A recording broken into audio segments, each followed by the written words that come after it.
Gang of Six is the only bipartisan group on Capitol Hill that has produced some kind of plan to handle the looming debt crisis. But what are the current prospects for that plan?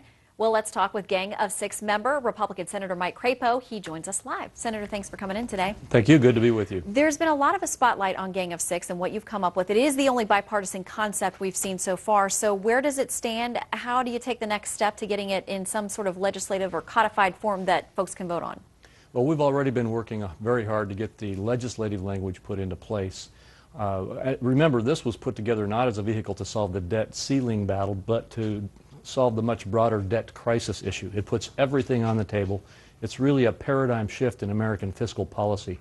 But that being said, we are able to put this into legislative language, and it could be a part of, either all of it or part of it, worked into a solution for the debt ceiling crisis.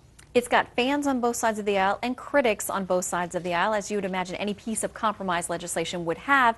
How do you build enough of a coalition to get behind this, something that would please both the White House and, say, the House Tea Party caucus?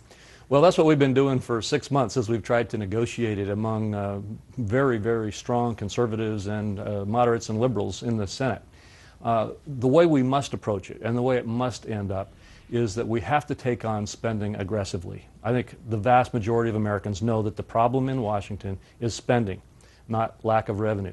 That being said, we also need to reform the tax code, and we need to focus on growth, because growth is one of the key problems we face.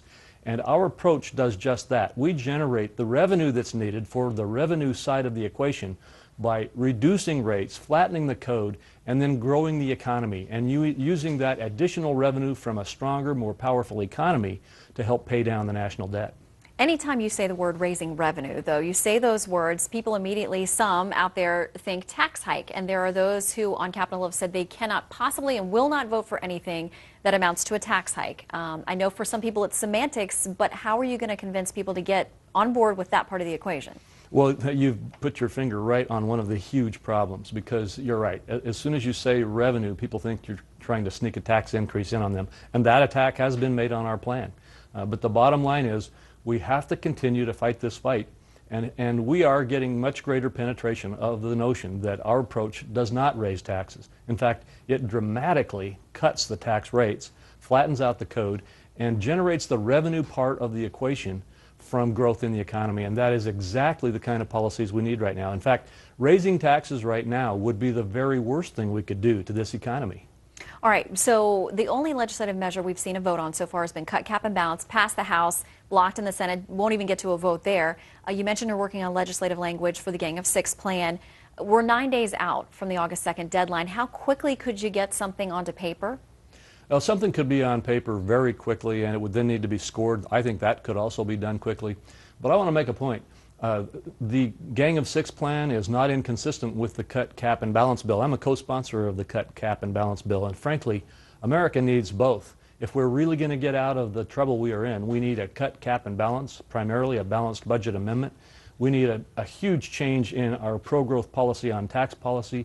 We need to focus on the spending, and then we'll probably need to do it again just to be able to climb out of the hole that our $14.5 trillion debt leaves us with.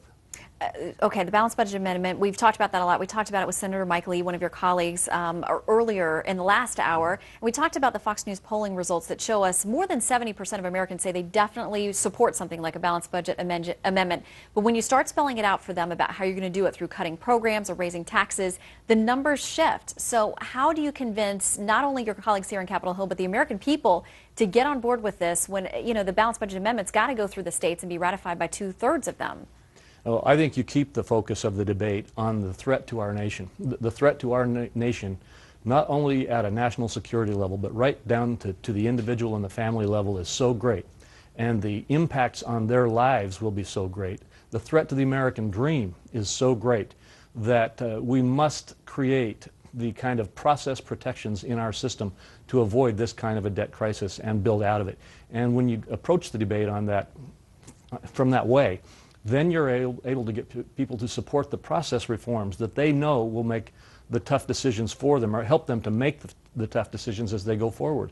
And I think the vast majority of Americans would agree that if they felt that the decisions were going to be made in a fair and balanced way, and that their particular interests weren't going to be called on more than a pro rata share of the solution, then they would step forward and support it. We're big fans of fair and balanced, so we wish you all the best with finding that kind of solution. Senator Mike Crapo, we know you have a lot of work to do. Keep us updated on the progress. Thank you. Thanks.